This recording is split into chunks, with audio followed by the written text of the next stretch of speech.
Hey guys, welcome back to Wrestle News 365. Hope everyone is doing very well. So, I wasn't going to do a stream this late over here in the UK. It's nearly midnight now. Over in the States, it's like 7 p.m., something like that. But we've seen our first look of WWE ThunderDome. Of course, ThunderDome is going to debut tomorrow night on Friday Night SmackDown in the Amway Center in Orlando, Florida. And I'm actually going to be part of that tomorrow night. I managed to register, be one of the people to register for ThunderDome tomorrow, so I'll be able to share my own experiences of it. But as of right now, they're actually, I think even still at this moment as we speak, WWE are showing a first look to selected journalists and selected members of the media. So these are where these images are from. But we've seen our first few looks at the Thunderdome, dressed up for SmackDown tomorrow. Then, of course, Sunday for SummerSlam and for Raw Monday night. And just going forward, of course, this is going to be a residency for WWE going forward, at least for the next 2 months. The mayor of Orlando said that it was going to be a residency for 2 months, and I don't know if at the moment if that's going to be extended. As of right now, I would suspect that it will be, but that's a conversation to have in a couple of months' time, isn't it? So let's take a look at some of the photos that have been put on social media about the Thunderdome. So obviously these come from Ryan Satin from Pro Wrestling Sheet.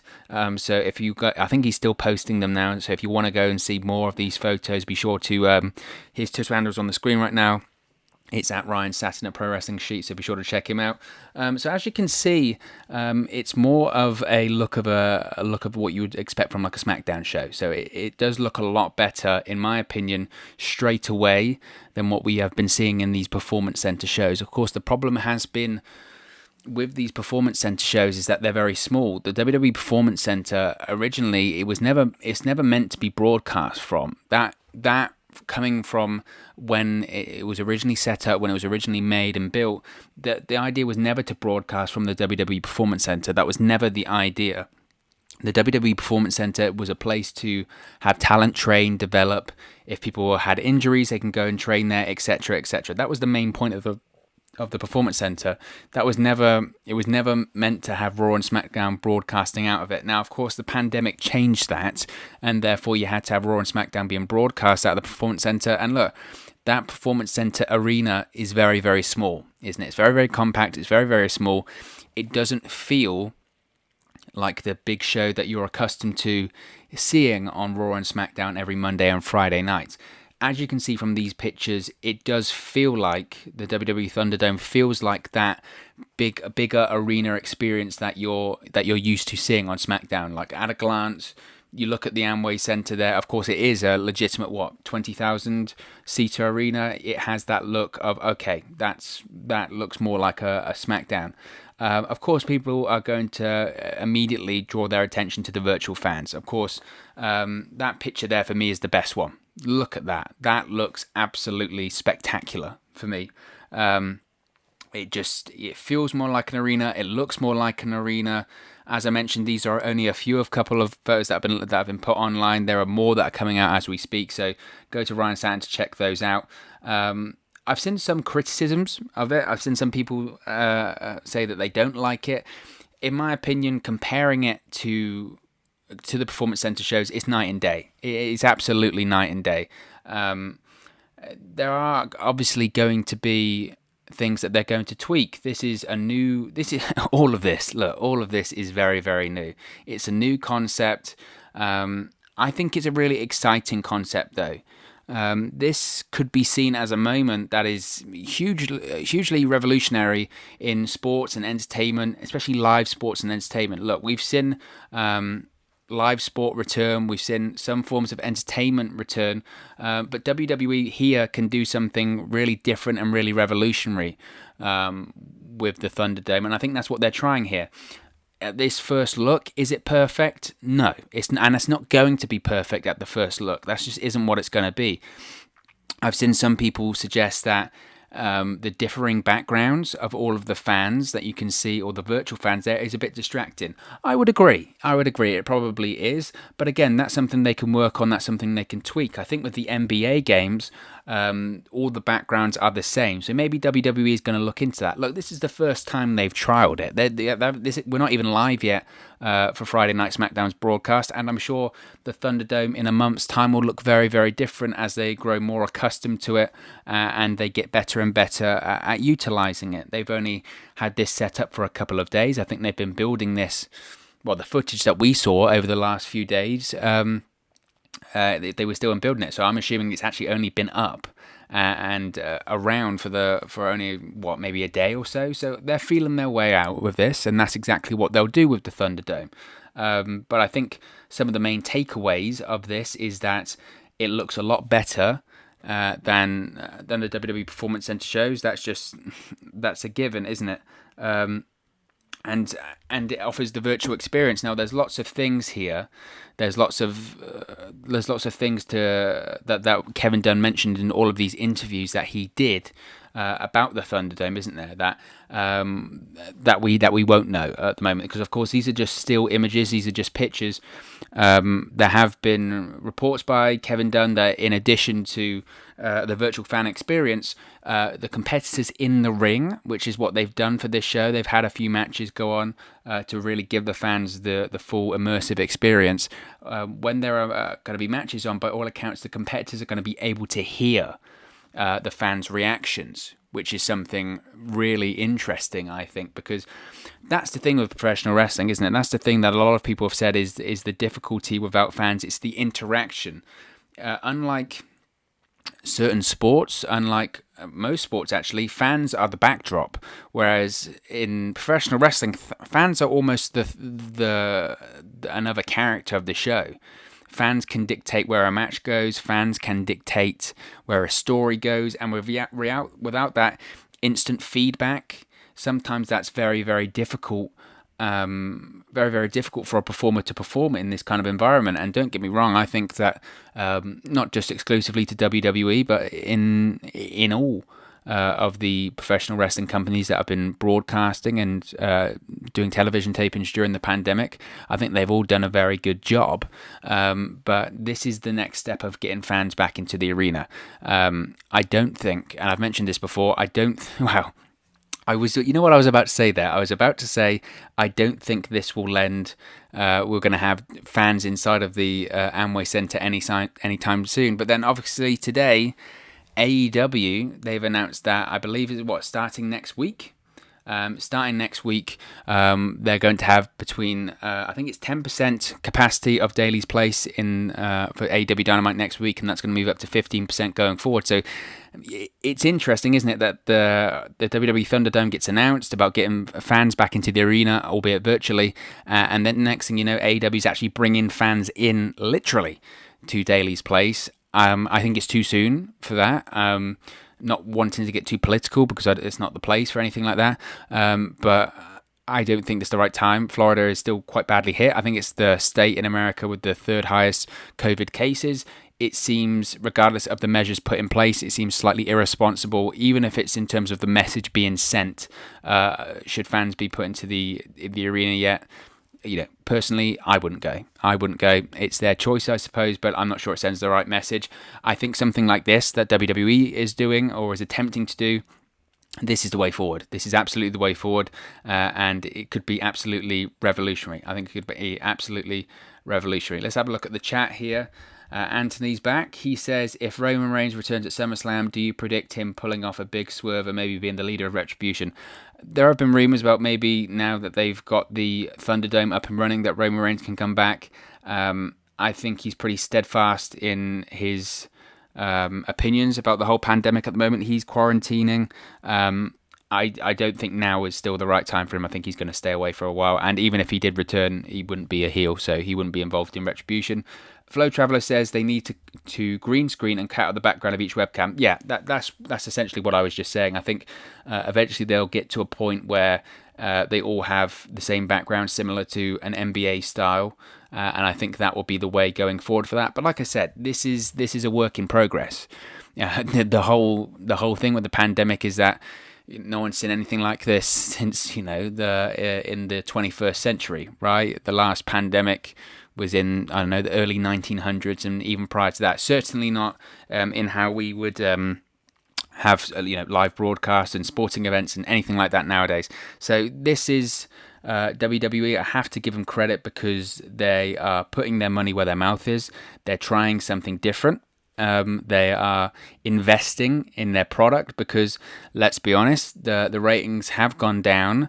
I still debate whether that's entirely due to the pandemic. I think the pandemic just sped things up when you come to the ratings for WWE, for Raw and SmackDown. Look, Raw and SmackDown's ratings have been going down for years. Before any pandemic of any sort ever happened. They go down about, on average, between 200 and 500,000 viewers per year. The pandemic, the COVID-19 pandemic, essentially has just sped things up 2 or 3 years. We would have got to this stage in 2 or 3 years' time where Raw's averaging 1.6, 1.7 million viewers every week. We would have got to this stage where SmackDown is averaging 2 million viewers every single week, even on network television. We've got to that because the pandemic has sped things up, but we would have got to that, in my opinion, in a couple of years' time anyway. This is WWE's attempt at trying to get the viewers back in. Now, I have no doubt, I would be quite frankly stunned if SmackDown's viewership on Friday night isn't above 2 million. The reason why I think that'll be the case is because, one, network television always does a better rating than Raw on cable. Two, a lot of people are talking about the Thunderdome. These previews, the videos like this, are getting people excited. People that might have been missing SmackDown might actually be involved in the Thunderdome. I'm involved in the Thunderdome tomorrow. So the buzz of SummerSlam weekend, the buzz of the Thunderdome, the buzz of having fans virtually back involved in the show, all of it, the buzz of being in the Amway Center, a big arena, the buzz of having pyrotechnics, lasers, drones, a different viewing experience. I have no doubt that more viewers will tune in for Friday night on SmackDown. No doubt. But the creative side of things still does have to be improved if you're WWE. Regardless, I say it all the time, you can glitter a turd, but it's still a piece of crap. And essentially that is the creative for WWE right now, isn't it? The creative for a long time in WWE has been poor. The production, to be honest, this is what it's, I'm kind of getting in the woods a little bit with this here, but the production for WWE, for a long time, I've had a big problem with WWE's production of television. And the reason I say that is because it's too well produced, which might seem strange to some people. But in my opinion, when I say it's too well produced, the great thing about live television is that you have this feeling that you're living on a knife edge. You have this feeling that anything can happen at any moment. Crazy stuff could happen. Something can go wrong. That's the beauty of live television, is that anything can happen. WWE has been doing live television for so many years that they perfected it. They got perfect at it. They almost prevented anything bad from ever happening, and it was so sterile. It was so well produced, it was so well planned and thought ahead that sometimes you couldn't even tell that it was a live show. It was that well produced, and it kind of took the beauty out of live television. And there's just the way certain things were shot and produced. It just felt like they hadn't evolved in certain cases. When you do backstage vignettes or you do backstage segments, it's a one camera shot. Now, in most television programs nowadays, most entertainment television programs nowadays, it's a multicam setup. Now, I know that's very difficult to do, considering that they go to, at the time, they went to a different town for every TV taping. That's difficult to do because you've got to set up, right, all of that sort of stuff. Yet, now that they're doing a residency in one place, I think this is the perfect time for them just to completely revolutionize how they do their television, how they do their production. Things can and have the opportunity to change for the better, and I think the WWE ThunderDome is exactly that. I think the WWE ThunderDome is a chance for WWE to completely change the way they produce television and completely do something different in the way of their television production. So I'm really excited for it. Anthony says, do you think it's stupid for WWE to have a pay-per-view directly after SummerSlam? For me, that makes no sense once once over, there's not enough time to build the pay-per-view in that short a time frame. I think so. Obviously, he's referring to Payback, which is a week after SummerSlam. The rumor is, I agree with your point. It doesn't make a lot of sense because pay-per-views need to be built. Even though pay-per-view it doesn't need to be built specifically the way that it used to, because the model for WWE major events has changed. You don't need to sell someone to buy the pay-per-view if they've already bought the network. However, the rumor why they're doing Payback a week after SummerSlam is because SummerSlam is going to have some form of an angle that requires an immediate rematch or an immediate aftermath. It's an epilogue of SummerSlam, essentially. So SummerSlam is going to have a finish or an angle, or potentially go off the air with something so chaotic, so mind scratching, that you're going to have to be like, right, we need to have a rematch straight away, and that is going to be the reason for Payback. So what that match is for, I don't know. Whether that's for the WWE Championship match, whether that's Retribution or whatever, that's the reason for Payback. Anthony says, another comment, is it true there's a rumor floating around that WWE might have a separate person as head of Raw instead of Bruce Pritchard being head of both shows? Yes, of course, this is a rumor that's going around about Shane McMahon potentially becoming the head of Monday Night Raw. There's rumors about him getting more and more power creatively backstage. He's been involved in some of the more creative ideas with WWE recently. Legitimately, Raw Underground was a brainchild of Shane McMahon. Shane McMahon was a driving force behind the Royal Rumble match, the men's Royal Rumble match earlier this year. He was one of the producers for that, with the whole Brock Lesnar one versus all kind of deal. He's been working more and more with Vince McMahon recently when it comes to creative. Bruce Pritchard, of course, is in charge of both shows. He's the executive director of both Raw and SmackDown, but he's very keen to offload that Raw workload. It's too much for one guy. It's too much for one guy to be the head of 5 hours of creative content every single week, especially now that you're going back to 2 live broadcasts, one on Monday, one on Friday.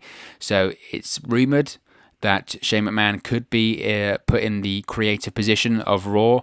It's also rumored that this is the grooming of Shane McMahon eventually taking over from Vince McMahon. Of course, Shane McMahon left the WWE in 2009 because he wanted to prove to his father that he could go out and make it on his own. He could be a businessman on his own, and then return to the WWE back in 2016 as an on-screen performer at first, but more and more he is getting power backstage. He is getting more creative power backstage. So yes, there is some truth to those rumors. WWE Creatures says there should be more screens at the top of the arena. The arena is so big and they're only using a little bit of it. It makes the arena look smaller than it actually is. Well, obviously, these are only the few pictures that we have. There are more pictures being released on social media at the moment. As far as I'm aware, what Kevin Dunn said in his interview with Sports Illustrated when they announced WWE ThunderDome earlier this week is that they do actually have some things on the roof of the ceiling of the arena as well. They're going to have drones in there to make the arena look big. They're going to have LED screens on the top of the arena as well. Basically, the whole arena is going to be a platform for WWE to change it at a moment's notice. He actually mentioned something about Bray Wyatt, so The Fiend. Now, there have been rumors that Code Orange, the people that sing The Fiend's entrance music, will be performing Sunday at SummerSlam, and Kevin Dunn actually hinted at a special entrance for Bray Wyatt at SummerSlam. He actually said that if they wanted to, they can change the entire arena into like the Firefly Funhouse, or they can change the entire arena into what he called the Fiendom. So he can, I think I do understand what you're saying, that it does kind of shrink the arena slightly. The issue is with that is, look, if you're a 15, 20,000 seater arena, the problem with that is that they are going to be empty seats. So it depends how high up these virtual fans go. Again, it's a work in progress. This is just the first look. WWE will evolve this. WWE will tweak this, will change this. As we mentioned earlier, I'm sure that by the time, I don't know, maybe about SummerSlam, but by the time we get to at least next week's Friday Night SmackDown, the fans might have different backgrounds on their screens. It's just going to become smoother over time. I think for a quick setup, I think the arena looks great. I hope that they can changed the arena slightly so that Raw, SmackDown, and SummerSlam look different. The biggest problem with the Performance Center shows as well is not only with them being small shows and smaller looking shows, the problem with sometimes with the Performance Center shows is it just felt like once you had Raw, they turned it around to SmackDown quickly. They changed the color of the ring ropes. They changed the graphics. It was exactly the same. It felt like a continuation of the same program, but with different moving parts and a different cast. I don't think they're going to change the set or anything like that for Raw that they have for SmackDown or SummerSlam, which might be an issue. But if they've got LED screens all over the arena, then potentially they can highlight things differently there. Again, as I mentioned before, it's a work in progress. It's something that is going to evolve, but I think night and day at the moment it looks a lot better than the Raws and SmackDowns and the pay-per-views that we've seen. The thing that I think interests me the most is not only, as I mentioned, the fans, the virtual fans that you can see there in some of these pictures, but the noise. That's the thing I'm really interested in. If they can get the noise right, if they can get that ambience back of a live crowd, which, look, nothing's going to replicate a live crowd. That's just what it is. Nothing is going to, have something any different than a live crowd. The only thing that can be the same as a live crowd is a live crowd. So they can't change that. But if they can find a good way of broadcasting that fan noise, those chants, those reactions into the arena and making that reaction feel big, then that's exciting. Then I think that's very exciting. I don't know if we're ever going to, because I don't want to be all doom and gloom, but we don't know how long this is going to last. By that I mean the pandemic. So this might be the standard for WWE and live events and sporting events for a long time. Which, if that's the case, that kind of sucks, but that's life at the moment, unfortunately. So are we ever going to get back to the days of the pops of Steve Austin in this environment? Probably not. But I think having some visceral, guttural reaction to angles, to entrances, to whatever, that's cool. That's cool, and that's improvement, that's development. And as I mentioned earlier, you have to credit WWE. You do. You have to credit WWE for putting their money where their mouth is. They could have put their head in the sand and they could have continued sticking it out at the Performance Center, but the ratings would have gone down. People wouldn't have wanted to come back. It's a big building, but it's not an arena. Once you have an arena setting, it's easier to do the whole social distancing thing. It's easier to have testing protocols, but you can literally have bits of the arena specifically for that. And I do think this is the way forward. And as I mentioned, if WWE gets this right, then it could be absolutely, revolutionary. It really could. And I don't mean to sound, this is going to be amazing, or WWE is changing how it works, because we have seen virtual fans in NBA. We have seen virtual fans in any sports. We've seen them over here in the UK with the Premier League. They had similar video walls for fans and everything. We've seen it with baseball. Any live sport or entertainment that's returned, we've seen that, or anything that usually would have crowds, we've seen their attempt at it.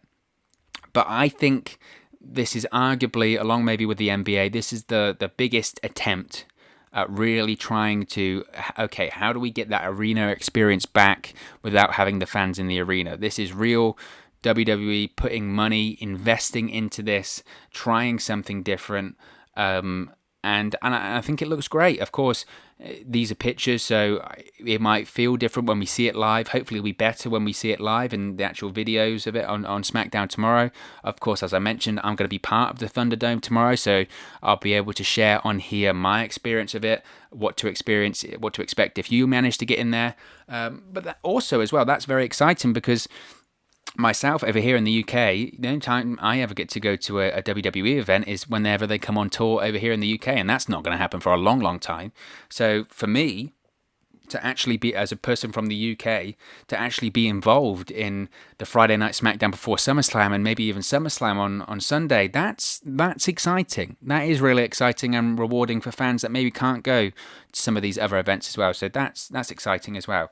Let's check out the chat again. Anthony says, honestly, for me, I think Bruce Pritchard is too much of a yes man for Vince. We need to have someone who can stand up to him as head of SmackDown. For me, the perfect person might be Shawn Michaels. Shawn Michaels is very happy in NXT. Yes, maybe Bruce Bruce Pritchard is a yes man, but Vince McMahon will always be the head honcho. So it doesn't really matter about who Vince McMahon surrounds himself with. Vince McMahon makes the decisions anyway. WWE Creatures Mo said, "You have a point. I doubt fans at their homes will be screaming. It won't be as much hype, but the move to a bigger venue was a great move from WWE." Exactly. I totally agree with that. It was needed. Is it going to have the same reaction and feel of an arena show? No. But just looking at these pictures, once you see them, you go, that's a WWE show that I remember. That's the WWE show that I expect to see every week when I tune in. So absolutely. If you haven't already, notice we've got a couple more viewers watching right now. If you haven't already, please do subscribe to Wrestle News 365. You can do that by clicking the bottom right hand corner of the screen right now. We're doing our best to get to 700 subscribers. I think we're only like 20 subscribers away from 700. Once we get to 700, we'll aim for 800 and such forth. But the aim is to get to 1,000. Once we get to 1,000 subscribers, we'll be doing a lot more live streams, a lot more watch-alongs, reactions, and all of that fun stuff. So if you haven't already, please do subscribe. If you are enjoying this stream at the moment as well, please do smash a like on the like button. It really does help us out on YouTube, get up the rankings, and get up into people's recommendation feeds here on YouTube. Let's check the chat again. Anthony says, "What are your predictions for big swerves at SummerSlam or NXT TakeOver 30 this weekend?" Well, we did an NXT TakeOver 30 stream, prediction stream earlier, so be sure to check that out on the channel. Big swerves for SummerSlam, well, they're saying you're not going to see it coming, so I don't know. I think we might see some identities of Retribution possibly at SummerSlam.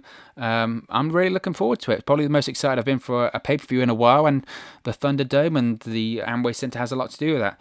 John Tharp says, "Finally out of the PC." Yeah, absolutely. Obviously, NXT is still going to be at Full Sail University, but yes, the WWE are fully into the Amway Center now, and the ThunderDome is ready.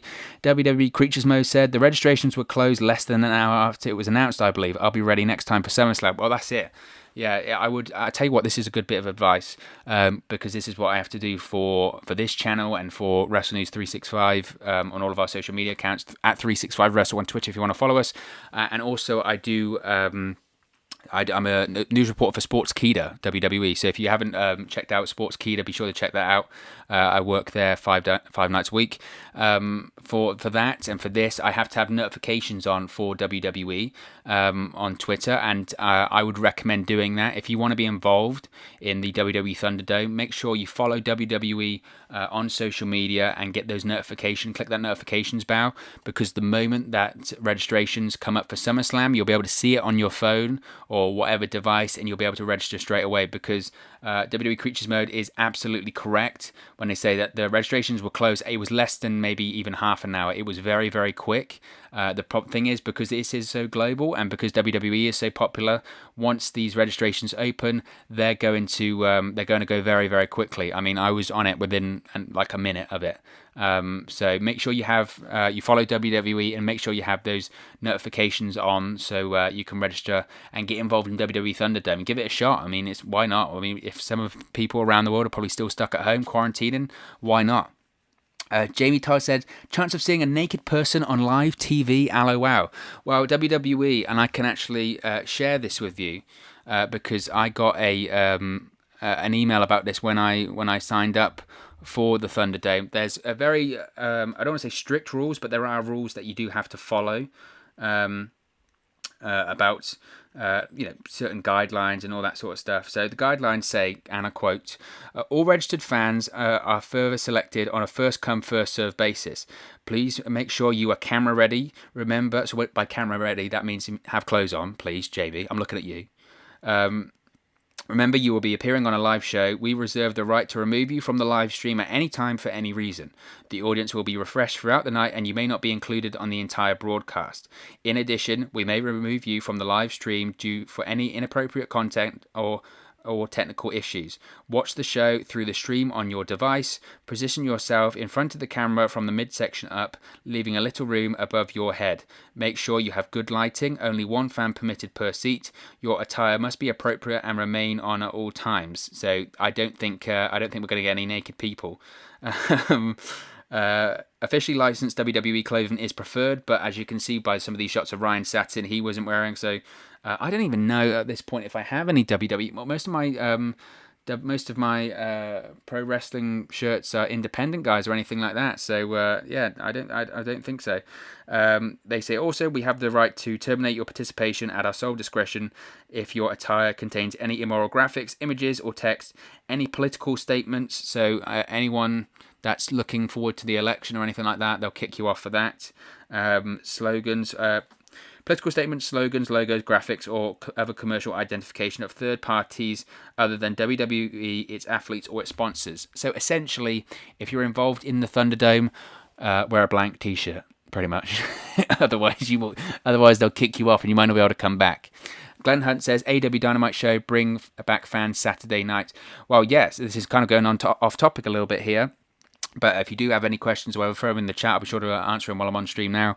So AEW obviously didn't air last night. So NXT aired unopposed. And the ratings have come out for last night's episode of NXT.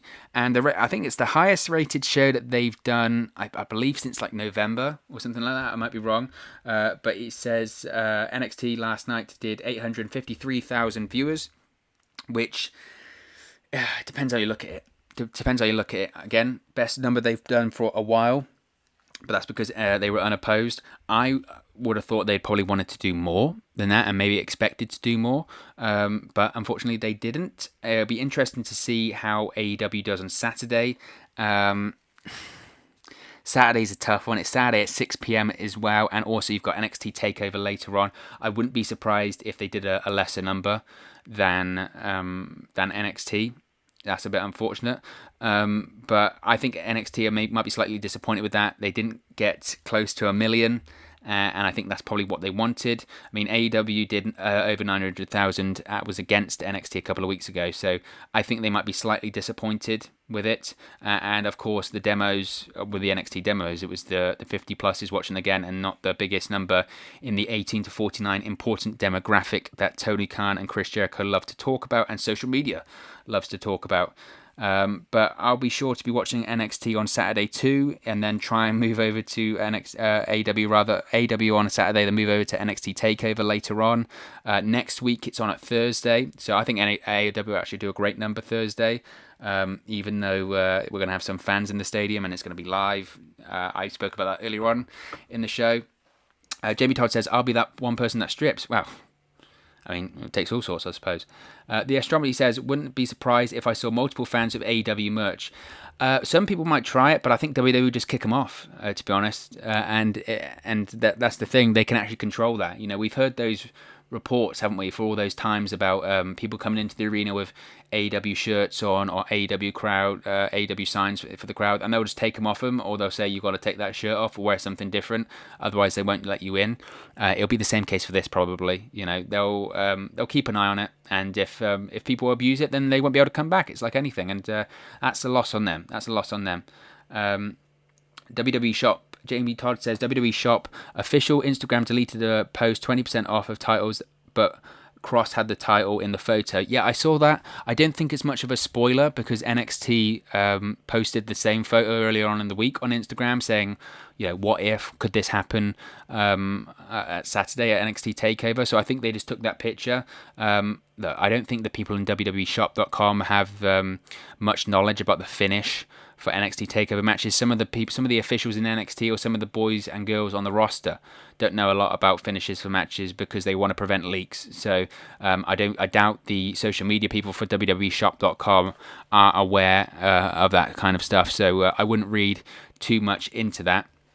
But as I mentioned, WWE ThunderDome. We'll get back to WWE ThunderDome. So as I mentioned, I hopefully will be part of WWE ThunderDome tomorrow night for SmackDown. I've managed to sign up. I'm going to try and do the same for SummerSlam and for Raw as well and all of that fun stuff, just to, you know, get a feeler of it. I mean, it might be a case of we do it, or you do it a couple of times and you're like, maybe not, you know, but the big things to take away from these first look images is that one, looks a lot better than the WWE Performance Center. That's without a doubt. that's not the fault of the Performance Center or anything like that. It was never meant to be broadcast for a Raw and SmackDown. This does look a lot more like the Raw and SmackDown that we're accustomed to. Obviously, there are things that WWE will tweak and will change about this, namely the backgrounds of the fans that are watching there. I think they'll go to an NBA style of having a green screen background and that. But we'll see. We'll see. There's going to be pyrotechnics. There's going to be lasers. There's going to be drones. Kevin Dunn was hyping it up a lot. And I think the most important thing is that it looks very good. I think it looks very good. Obviously, I think it will look better once we actually see video footage of it. But we'll have to wait tomorrow to see that. But of course, as always, this is just my opinion. The great thing about this channel is I like interacting with all of you guys, talking about wrestling. There's no judgment here. There's no right or wrongs opinions or anything silly like that you sometimes see on other channels. It's just about talking about wrestling, talking about having fun, and we're going to be doing a lot of videos over the next few days with SummerSlam and NXT TakeOver. So be sure to subscribe to the channel if you haven't already so you don't miss any upcoming live streams or anything like that. After this stream, if you're watching this on demand or anything like that, be sure to leave a comment in the comment section below. I tried my very best to reply to all of your comments because I think that's really important on channels like this, is to build up a community and just talk about wrestling, share opinions. That's the aim for this channel, is like you're chatting to a friend about pro wrestling, right? And especially during these times, that's the most important thing. So as I mentioned, if you haven't already, please do subscribe to Wrestling News 365. You do that by clicking the bottom right hand corner of the screen right now. If you have enjoyed this stream or this video, please do smash a like on the like button too. It does help us out here on YouTube, go up the rankings and get into people's recommendation feeds. You can also follow us on our social media platforms. The handles are on the screen right now. The links are in the description box below. It's at 365Wrestle on Twitter and at WrestleNews365 on Facebook and Instagram. So be sure to give us a like or a follow there if you haven't already. But most importantly, please do subscribe to Wrestle News 365, bottom right hand corner of the screen. We're on our way to 700 subscribers on that long road to 1,000 subscribers. Once we get to 1,000, we can do a lot more streams like this, and I really enjoy doing streams like this. So that's the aim. That's the aim, right? A couple more comments, and then we'll end the stream here. The astronomy says, "I see no kids in the audience." Well, this was only for journalists. It's only for journalists and media outlets. So most of the guys, unless you've got like a 6-year-old writing for, I don't know, Forbes, it's probably unlikely they'll be in the audience. We'll find out tomorrow. We'll find out tomorrow about that kind of thing. I'm sure that some parents probably have signed their kids up. As I mentioned when I read the guidelines out earlier that they sent to me, it's only one person per ticket. So we might have some parents signing the kids up or something like that. We'll find out tomorrow. Jamie Todd says, no take a lightning strike in the dome. Well, he's retired, right? And he'll be coming out on a motorcycle if not. TV14 SmackDown. Well, that was last week. I don't know if that's just because of maybe the Fiend and Braun Strowman stuff, or the fact that AJ Styles repeatedly said piss, or what it was. Was it piss? Phenomenal. Yeah, it was piss. He kept saying piss, didn't he? I've said it about 10 times there.